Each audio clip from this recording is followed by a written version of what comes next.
Hi, this is Andrew Yelmokowski, owner and founder of Heartland Credit. Let's just take a minute to answer a question that we receive quite often, which is, what is a judgment? The typical process is a company doesn't get paid, so they write that off on their books. That's typically called a P&L, or a profit and loss. Basically means that they now recognize what was once going to be an accounts receivable is now not getting paid, so they show it as a loss. Now that doesn't mean that you've gotten off the hook. Typically at that point, they're going to file a collection with an attorney. That collection gets filed on either 1, 2, or 3 of your credit reports, depending on what the attorney's putting on.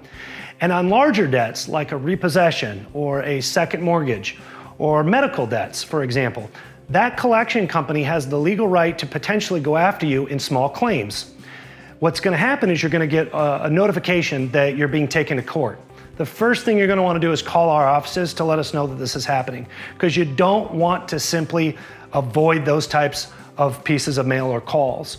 When they're taking you to court, you have to represent yourself. And if you don't, you instantly are going to lose that court battle. The judge is going to decide that because you didn't represent yourself or because you didn't have representation, that instantly you lose, and the judgment's going to be awarded to the creditor.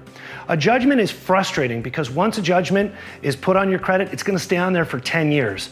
The other thing is that some companies will actually take it a little further and press to be able to get a garnishment. A garnishment means they're going back into the courts and saying, hey, we not only know we've gotten paid, we not only know we've been awarded the judgment, but now we want to force payment by taking up to 25% of your paycheck to pay that debt, which can be incredibly uncomfortable.